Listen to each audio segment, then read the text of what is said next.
दोस्तों, कैसे हैं आप सभी लोग। हम लोग डिस्कस कर रहे थे फार्मास्यूटिक्स 1 और जनरल फार्मेसी के लॉन्ग इंपॉर्टेंट क्वेश्चंस की सीरीज को, जिसमें आज हम लोग डिस्कस करेंगे क्वेश्चन नंबर 2 को, जो कि है हमारा prescription. A prescription is a written order from a doctor और other health care professionals to a pharmacist to provide a specific medicine और treatment to a patient. In simple words, prescription ऐसा official written document होता है जो कि provide किया जाता है by a health care professional और अ डॉक्टर और a medical practitioner to the pharmacist और द प्रिस्क्राइबिंग और द डिस्पेंसिंग अथॉरिटी। जो हमारा वर्ड प्रिस्क्रिप्शन है वो हमारा एक लैटिन वर्ड से डिराइव होता है, जो कि लैटिन वर्ड है हमारा प्रिस्क्रिप्टस, जो हमारा दो वर्ड से मिलके बना है, प्रे और स्क्राइबर, जिसमें हमारा प्रे का मीन्स होता है बिफोर और स्क्राइबर का मीन्स होता है टू राइट। प्रिस्क्रिप्शन का कलेक्टिवली मीन्स होता है टू राइट बिफोर। प्रिस्क्रिप्शन को इशू करने की, प्रिस्क्रिप्शन को डिस्पेंस करने की एक सीरीज होती है, जो कि सीरीज आप लोग यहाँ पे देख सकते हैं। Physician to the pharmacist to the patient. Patient जो हमारा प्रिस्क्रिप्शन होता है वो हमारा फिजिशियन से पेशेंट को डायरेक्टली नहीं डिस्पेंस किया जाता है, वो हमारा एक मीडियम के थ्रू यानी कि फार्मासिस्ट के थ्रू हमारा पेशेंट तक पहुंचता है। फिर आगे हम लोग डिस्कस करते हैं पार्ट्स ऑफ प्रिस्क्रिप्शन को। पार्ट्स ऑफ प्रिस्क्रिप्शन, ये जैसे कि आप लोग देख सकते हैं, ये हमारा एक प्रिस्क्रिप्शन का रफ स्केच है। इसमें आप लोग देख सकते हैं date, name, age, weight, superscription, inscription, सब inscription, signatura and signature etcetera.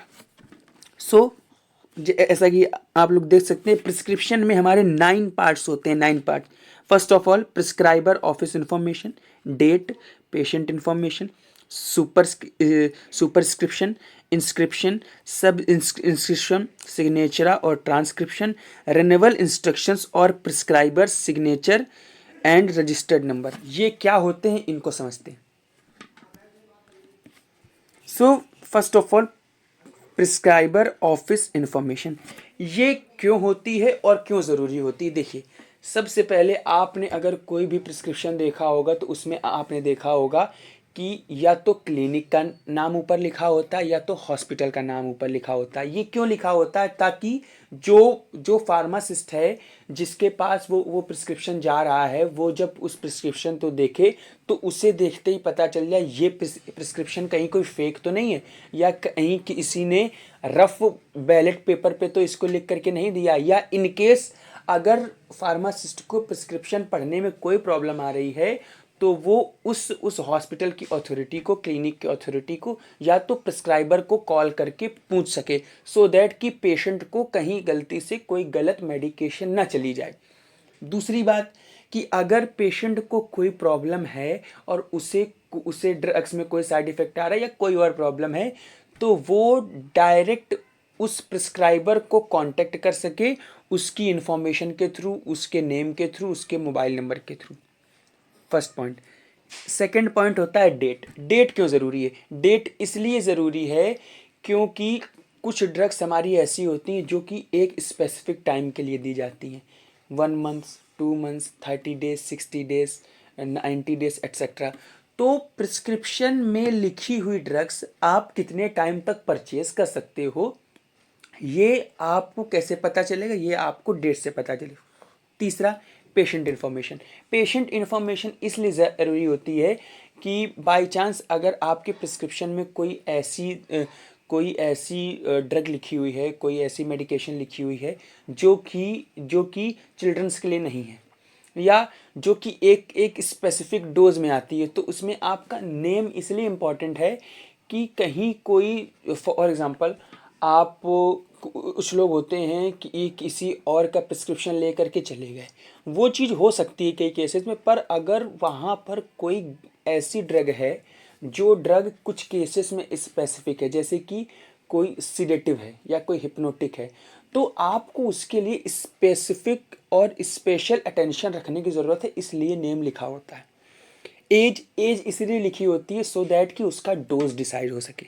Sex इसलिए लिखा होता है कि आप मेल हैं कि फीमेल हैं, इसलिए लिखा होता है कि आपकी बॉडी में उसका इंटरेक्शन कैसे होगा। फॉर एग्जांपल फीमेल्स जो होती हैं वो कई ड्रग्स में हाइपर सेंसिटिव रिएक्शन शो करती हैं। फीमेल्स को कई ड्रग्स ज़्यादा इफ़ेक्ट कर देती हैं। एड्रेस एड्रेस इसलिए लिखा होता है कि इन केस अगर कोई प्रॉब्लम है, डोज चेंज करनी है या कहीं कोई गलत डोज चली गई है तो उसमें पेशेंट को कांटेक्ट किया जा सके। आगे आते हैं, फोर्थ पॉइंट हमारा सुपर इंस्क्रिप्शन। सुपर इंस्क्रिप्शन हमारा सिंबल होता है RX। ये जो हमारा सिंबल होता है ये हमारा जुपिटर का सिंबल होता है। ग्रीक में जो जुपिटर होता है उसे हम लोग गॉड ऑफ हीलिंग भी कहते हैं। तो ये माना जाता है कि अगर किसी प्रिस्क्रिप्शन में RX है तो वो आपको हील करने में हेल्प करता है। सिंपल सा। आगे बात करते हैं इंस्क्रिप्शन। इंस्क्रिप्शन में हमारी जो ड्रग्स हम लोग ले रहे हैं, जो ड्रग्स हमें प्रिस्क्राइब की जा रही हैं, उन ड्रग्स के बारे में लिखा गया होता है। वो ड्रग्स दो टाइप्स की होती हैं, या तो ऑफिशियल प्रिपरेशन हो सकती हैं या तो नॉन ऑफिशियल प्रिपरेशन हो सकती है। ऑफिशियल प्रिपरेशन वो होती हैं जो हमारी फार्माकोपिया में लिखी हुई होती हैं। For example piperazine citrate elixir IP। और नॉन ऑफिशियल प्रिपरेशन वो होती हैं जो हमें इंग्रेडिएंट हम लोग कंपाउंड करवाते हैं, या जो हमारा प्रिस्क्राइबर हमें कंपाउंड करके देता है। Subscription direction to the pharmacist. For example अगर कुछ स्पेशल नोट्स हैं जो कि प्रिस्क्राइबर बताना चाहता है फार्मासिस्ट को कि आप ड्रग्स को ऐसे कंपाउंड कीजिए, तो वो डायरेक्शंस जो होंगी वो डायरेक्शंस सब्सक्रिप्शन में लिखी हुई होंगी। फिर आता है सिग्नेचरा में होता है डायरेक्शन टू द पेशेंट। इसमें लिखा होता है कि आपको जो ड्रग्स प्रिस्क्राइब की गई हैं वो ड्रग्स आपको कैसे लेनी है, कब लेनी है, कितनी बार लेनी है, या कौन सी पहले लेनी है, कौन सी बाद में लेनी है, एटसेट्रा। आगे चलते हैं, रिन्यूअल इंस्ट्रक्शन।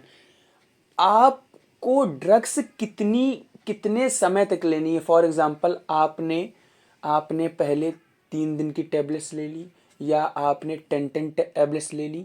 अब वो 10 टैबलेट्स कितनी बार रिन्यू हो सकती हैं, इसके बारे में इंफॉर्मेशन लिखी होती है। अगर वो प्रिस्क्रिप्शन रिन्यूएबल है, रिन्यूएबल नहीं है तो उस पार्ट में क्रॉस होता है या तो वो पार्ट ब्लैंक छोड़ दिया जाता है। Prescriber signature and registration number. ये इसलिए इम्पॉर्टेंट होता है कि जो प्रिस्क्राइबर है क्या वो वैलिड प्रिस्क्राइबर है, कहीं कोई फेक प्रिस्क्रिप्शन तो नहीं है, या जो रजिस्ट्रेशन है वो ऑफिशियल रजिस्ट्रेशन है कि नहीं। So it's all about your parts of prescription.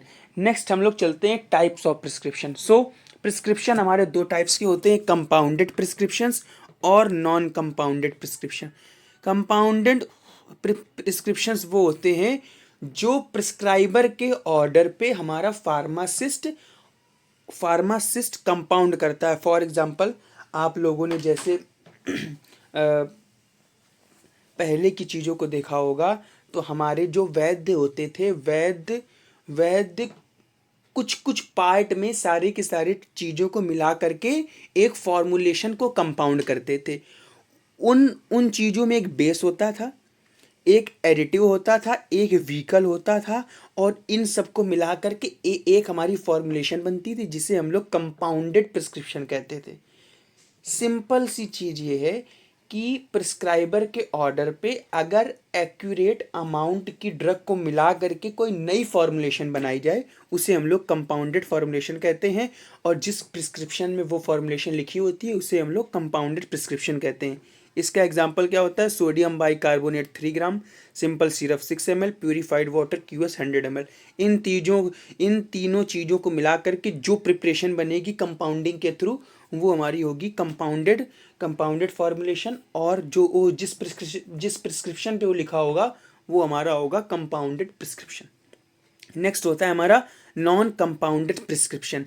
ऐसा प्रिस्क्रिप्शन जिसमें हमारी ऑलरेडी कंपाउंड जो टेबलेट्स आती हैं, फॉर एग्जांपल पैरासीटामोल टेबलेट आती है, एस्पिरिन टेबलेट आती है, डायबिटीज़ की टैबलेट आती है, बीपी की टैबलेट्स आती है। तो जो टैबलेट्स ऑलरेडी फॉर्मुलेटेड आ रही हैं वो टैबलेट्स अगर लिखी होंगी तो वो हमारा होगा non compounded prescription. So that's all for today. आगे के वीडियोस में हम लोग प्रिस्क्रिप्शन की हैंडलिंग कैसे करते हैं और हैंडलिंग के टाइम पे प्रिस्क्रिप्शन में कौन कौन से एरर्स आ सकते हैं उनको देखेंगे। Thanks for watching the video.